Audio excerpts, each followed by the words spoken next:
Okay, hello everyone. I am Michael Woodson, content editor of Writer's Digest, here with editor in chief Amy Jones, and we are joined by a very special and exciting guest today.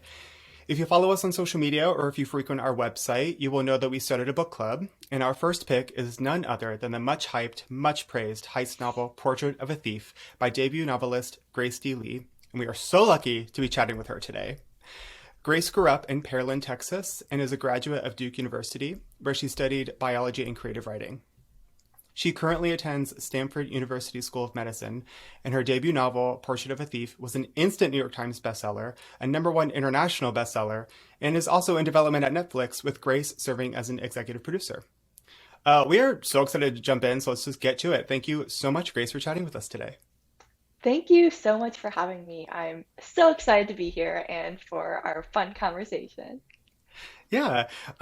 Would you mind just really quickly giving our listeners a brief synopsis of Portrait of a Thief? Yeah, absolutely. So, Portrait of a Thief is an Asian American heist novel, and it is inspired by the true story of Chinese art disappearing from museums around the world, and it follows Chinese American college students who are hired for a series of heists to steal back looted Chinese art from Western museums. So I love books like this where it's, a fast-paced thriller heist novel, but it's not just a heist for a heist's sake. It is connected to those philosophical questions like who gets to own the artwork and is it the country where it originated, the museums that ended up with the artwork by way of colonialism or warfare or buying it through some sort of supposedly legitimate channel. Was there a specific real event that sparked the idea for this book? Yeah, so I first read about these real life heists, I think several years back.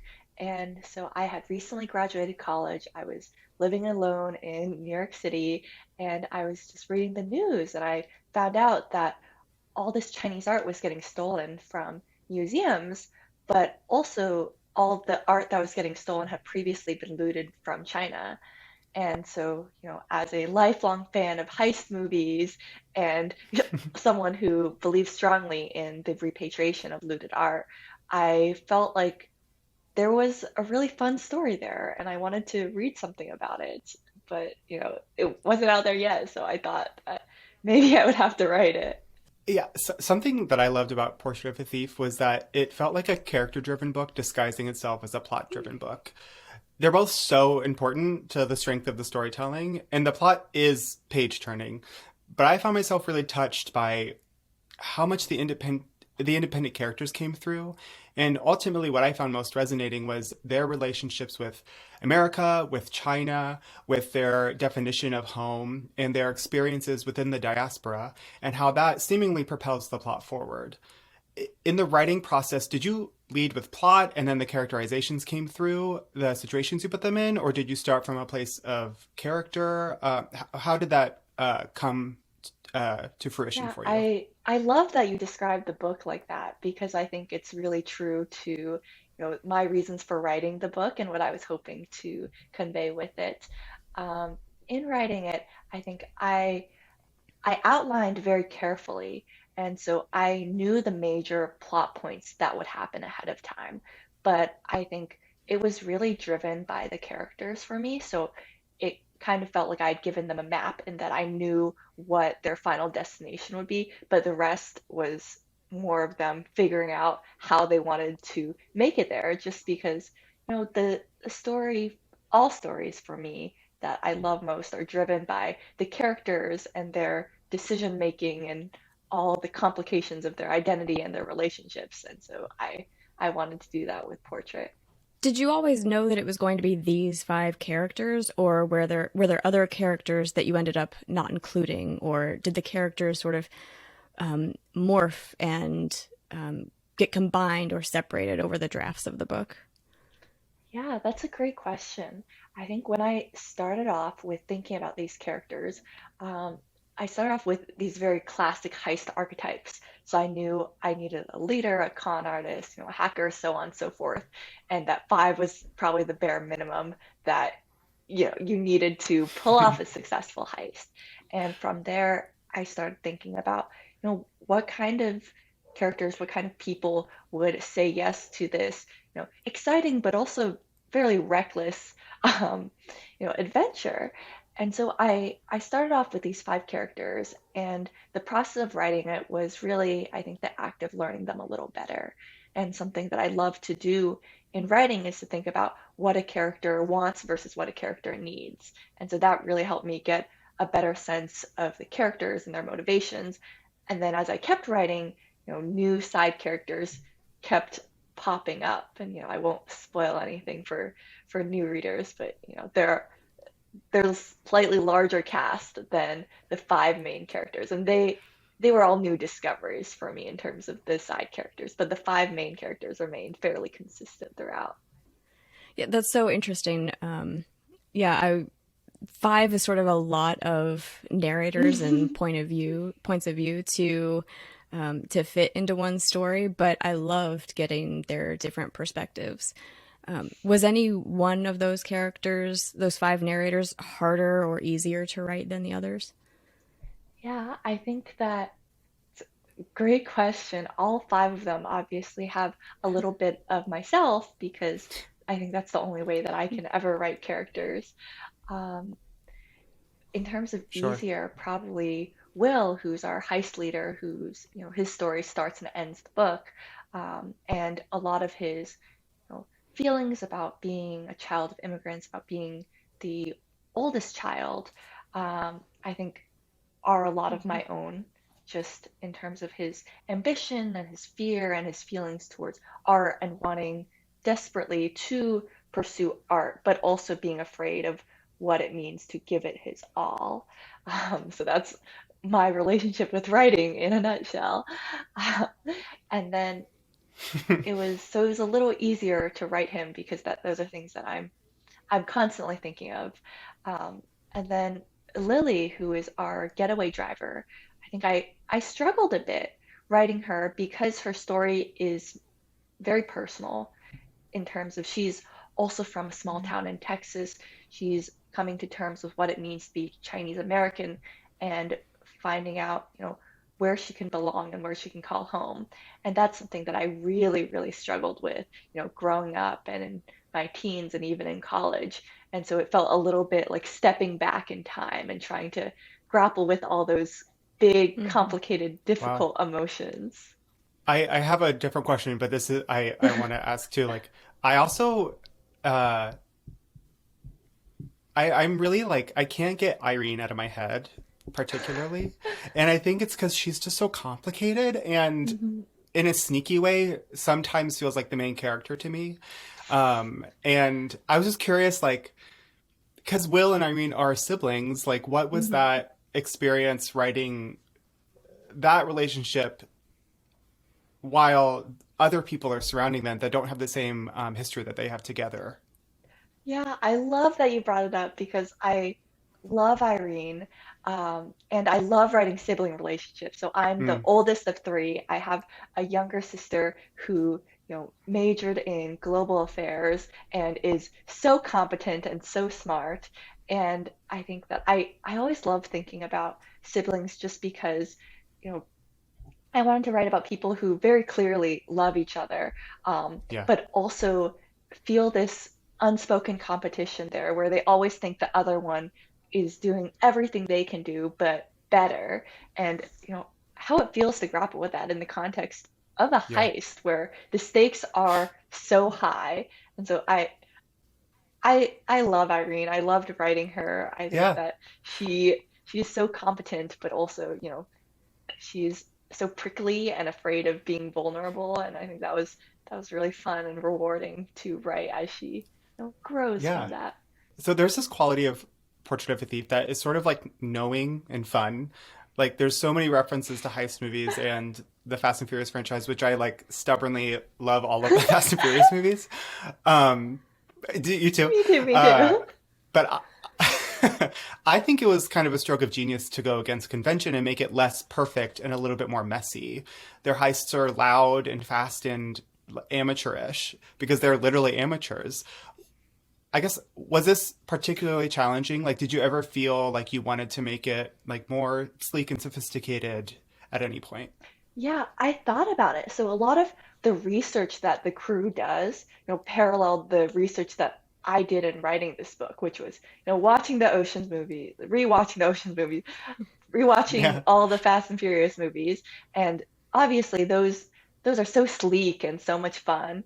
And so I was like, I would love to do something, like that. But on the other hand, the heists are inspired by true stories. So I drew on a lot of what actually happened during the heist, and then a lot of my research also involved reading books about like art theft throughout history and how these sort of crimes typically occur, which are very often these like fast like smash and grab jobs as opposed to the very intricately Right. planned out heists that we see in movies.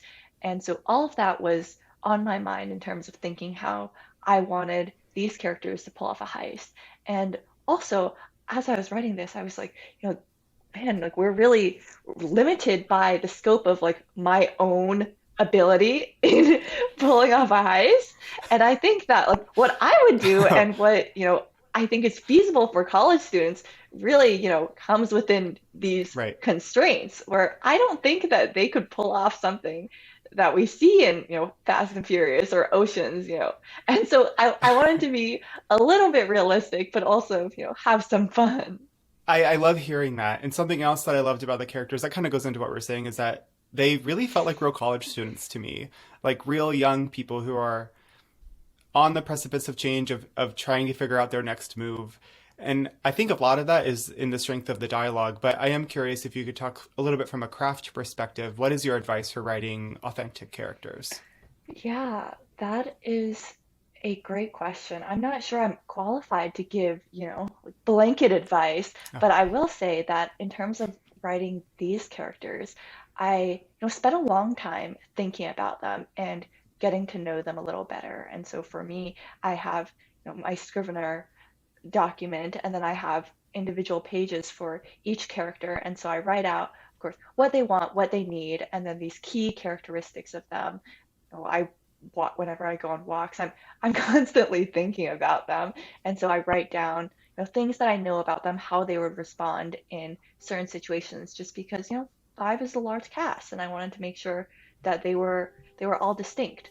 But I also think a lot of what went into making them hopefully feel real as college students was my own experiences back then. And obviously, none of them are like one for one mhm. me, but also, a lot of their fears about being on the brink of change and graduating and who they want to be and what they will become and whether, they will achieve their dreams.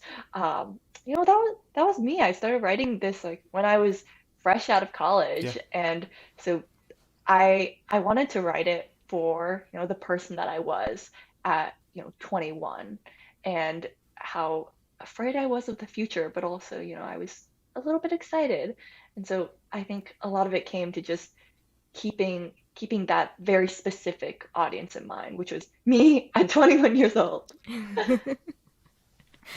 No, I think you did. I think you did such a great job with that because looking back, at where I was at that point in my life, I did recognize so many of those.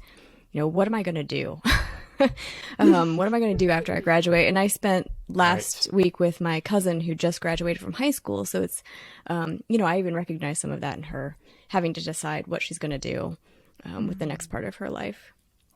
But I want to go Yeah. back to what you said about researching. You said you rewatched the Fast and Furious movies and the Oceans movies. I like the Oceans movies; those are mine. um, but Yeah. Well, yeah. yeah, those two. But I wondered, did you do any? Like, did you go to museums and make special note of where the security cameras are in the corners? Or did you, go to any drag races to see, or street races to see how those work in like real life versus what's being filmed? Yeah, I'll confess that I have not gone to a real life street race. A lot of my Duke friends messaged me after reading my book, and they were like, what kind of college experience like were you having while we weren't around? And I was like, no, no, no. Where did this Like come this is from? fiction. Apparently there are actual, drag races in Durham, North Carolina. But Hmm. they were not part of my Wow. experience in college, unfortunately. But I'm a tour guide at the Stanford Art Museums, and so I felt very lucky in that I could walk around Oh, there wow. with my little badge, feeling very official, and scope out everything that was going on there. So I think that a lot of the museum research I was hoping to be as realistic as possible. Oh, Yeah. wow. That's awesome. I didn't know you were a tour guide. Yeah, yeah, it's been a lot of fun. I mean, the museums are great. Some of the people who work at the museum recently told me that they started reading my book. They asked me to describe it to them, and I was like, it's Like, about my deep love of museums. there's also a real sense of energy in Portrait of a Thief, and I think that has a lot to do with its pacing. I love the way it's paced, and I'm just curious, how did you maintain a consistent urgency throughout? Did you find yourself ever wanting to linger longer on anything, or did you just know instinctively when to slow scenes down or to speed them up? Yeah, I'm so glad you said that because pacing, I think, for many years has been my constant struggle, just because Oh, my my preference is always to linger. So me too. I this is my first book ever published. It's not the first book I've ever written. And so when I've worked with my agent in the past, I remember very vividly one conversation that we had where my agent told me, this scene is so beautiful that you Yeah. almost make me forget that nothing happens in it. And I was like, that is really, what I tend towards if I'm not careful is just to have, Yeah. you know, beautiful scenes where, they're just talking about their feelings and nothing is moving forward with the plot just because, I love characters. So it was a very conscious decision. And part of it was, I was like, this is a heist, the pacing has to, match that. And so a lot of my attitude toward pacing, I think some of the best advice I've ever gotten is just to make sure that the reader always has a reason to keep going forward. And so it's just about constantly building the tension where, there's a difference between a scene where the characters are talking and, there's no sense of forward momentum versus, if you write that exact scene, but then they're also worrying about what's happening next. They think to themselves, oh, like right now Yeah. things are going well, but that could change in an instant. Just even adding in those little details of like dread or Hmm. tension or nervousness makes a big Yeah. difference. And so that's definitely something that I'm always thinking about. Kind of related to that, like any good heist movie or book, the characters in this get into some pretty tight situations that seem kind of impossible to get out of. And you said you plotted quite a bit in advance, but as you were drafting, did you ever write yourself into a corner where you didn't know how you would get them out of the situation? And how did you work through those problems? Yeah, so definitely. I think luckily for the big plot points, I had them plotted out in advance because I knew that if I didn't, I would end up in exactly that Mm, situation. They would be in a museum, the sirens would be, going off, and then if I didn't have it planned out, they would just get caught and go Yeah. to jail because I couldn't figure Right. out a way. But so I had the big moments planned out because I was hoping to avoid some of that. But a lot of the moments in between, there would be times where characters would be talking or they would be planning out something. I'd be like, where are they going? What's happening next? And I think my attitude towards getting stuck is I'm a little aggressive with deleting. Oh, wow. Um, and so what I do is if a scene isn't working, I backtrack to when it was working, like the previous scene or the scene before hmm. that, and then I just axe Wow. everything that I've written. I stick it, in somewhere else where I can, reference it in the future. But then I start writing again, and then I go in a different direction because usually I find that when I get stuck, at least, it's not that I'm stuck at one specific point. It's that, I've written myself down the only path a scene can take me. Wow. Um, and so if I can't go forward there, it's harder for me to force it to go somewhere else. And I'd rather just cut off the Hmm. scene and then go in a completely different direction. And usually that works out okay. I mean, often I will end up, pacing in circles around my apartment or just Sure. thinking out a scene, and it will take a while, but eventually you figure it out. That's Yeah. really thoughtful, though. I think a lot of Yeah. writers have a hard time. Personally, I have a really hard time cutting. I'm so married to everything I write. I'm like, no, that's perfect. Why would I change it? And then and then someone shows me another perspective where it's like, maybe try it, and it makes it hopefully stronger. But I think that's important for other writers to hear because obviously it works Mhm. for you. Yeah, I mean, I totally get the feeling of like being married to a certain bit, because I'll write a sentence and then I'll like structure a whole scene around it because I'm like, oh, Right. this sounds so nice. And I think the only thing that's really helped me is having this like big Scrivener document where I can very easily, copy and paste things over. Where I'm like, okay, like it's fine. I'm not, deleting it permanently. I'm just Mhm. moving it to a different portion. And if, I want it back, I can very easily get it back. So nothing goes away forever. My Yeah, my yeah, deleted folder just balloons larger and larger. sure. But I do like that idea of going back to the last part where it was working in like choosing a different pathway for the characters. Like you know where you want them Yes. to end up with that larger plotting, but if they've got multiple Mhm. avenues to get there and this one doesn't work, trying one of the other ones, that makes so much sense. Yeah, I love that. Yeah, thank you. It's because I've had a lot of false starts in the Have past. you? Sure. Well, if it's okay, I want to talk about the ending just a little bit and give like fair warning that I do want to ask about something that will be spoilers for people who haven't read it. So if you're listening and you haven't read it, here's where you want to pause and come back to it, come back to the podcast after you've read the ending of the book. Because I do love the ending to this book. Yes. I had an English professor once who helped me figure out that there's a difference between the ending that I want for the characters and the ending Hmm. that's right for the characters. And, so after the characters in your story got through their first heist, I didn't know what kind of ending I wanted for them, but I knew it wouldn't Hmm. be right for them to be able to pull off all 5 heists on their own without being caught because of what we were talking about earlier. They're college students and this is Hmm. their first time Yeah. doing Right. this. So I was thrilled when you didn't have them pull them all off, but you still had a way for them to, um, you know, be successful in getting that art back to China where it belonged. So how many endings did you try before landing on this one that worked so well? Or was there a version, did you write an ending where, perhaps they weren't entirely successful? Oh. So for me, when I start off thinking about a book, um, I need to have the beginning and the ending in mind to actually Mm. write it. And so that's the place that I come from when I start and sit down thinking about the characters and writing out the story. So I always kind of knew that that's how I wanted it to end.